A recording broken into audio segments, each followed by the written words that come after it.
নমস্কার, এনার নাম হচ্ছে মিস্টার বিপ্লব সাতপতি। সাতপতি, হ্যাঁ। হ্যাঁ, আপনার অ্যাড্রেসটা কোথায়? আমি তারাবাগে থাকি, বর্ধমান ইউনিভার্সিটি কোয়ার্টারে। কী সমস্যা নিয়ে এসেছিলেন একটু বলুন। আচ্ছা, আমি লাস্ট 10-15 দিন ধরে আমার ডান হাতটাতে খুব পেন ছিল।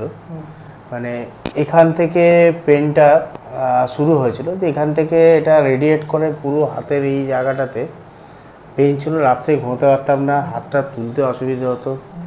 এবার আমি যেহেতু ক্লাস নিতে হয় আর কি আমার প্রফেশনের জন্য, হ্যাঁ, এবং কম্পিউটারের কাজ থাকে 4 থেকে 5 ঘন্টা, তো এতে খুবই প্রবলেম ফেস করছিলাম আর কি। রাত্রে ঘুমও ঠিকঠাক হতো না।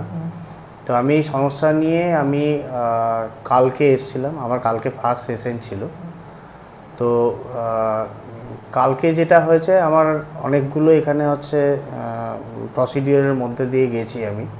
হ্যাঁ, প্রথমে আমাকে ট্র্যাকশন দেওয়া হয়েছিল, হ্যাঁ, তারপর আল্ট্রাসাউন্ড, তারপর হচ্ছে কাপিং থেরাপি, হ্যাঁ, তারপর স্ট্রেচিংয়ের পরে কাইরোপ্র্যাকটিক করার পরে তারপরে কিন্তু আমি যখন বাড়ি এখান থেকে যখন ফিরি, কাল থেকে কিন্তু একদম ব্যথা ছিল না।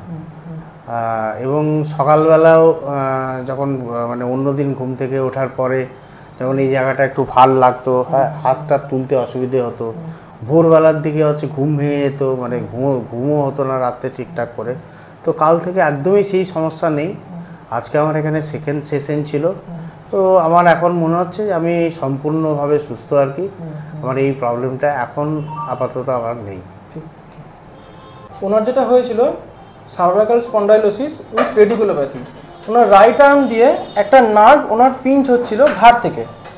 অ্যাকচুয়ালি এক্ষেত্রে স্লিপ ডিস্ক হয়, ডিস্ক বেরিয়ে গিয়ে ওটা নার্ভটাকে জোরে চেপে ধরে। জোরে চেপে ধরলে কী হয়, নার্ভ দিয়ে একটা কন্টিনিউ একটা ইরিটেশন কাজ করতে থাকে। কারোর কন্টিনিউ হয়, কারোর মাঝে মধ্যে ফ্রিকোয়েন্টলি হয়। তো উনি খুব ইনিশিয়াল স্টেজে এসেছিলেন, ওই জন্য ওনার একদিনেই ওনার রিকভারি হয়ে গেছে। তো আর কিছু সেশন দরকার নেই ওনার। আজকে লাস্ট সেশন, 2টো সেশনে উনি টোটাল রিকভার করে গেছেন আশা করছি। তো এবারে উনি কিছু এক্সারসাইজ ওনাকে দেওয়া হয়েছে বাড়িতে, ওই এক্সারসাইজগুলো করলে আশা করি ওনার আর কোনো সমস্যা হবে না। ধন্যবাদ অনেক ফিডব্যাক দেওয়ার জন্য।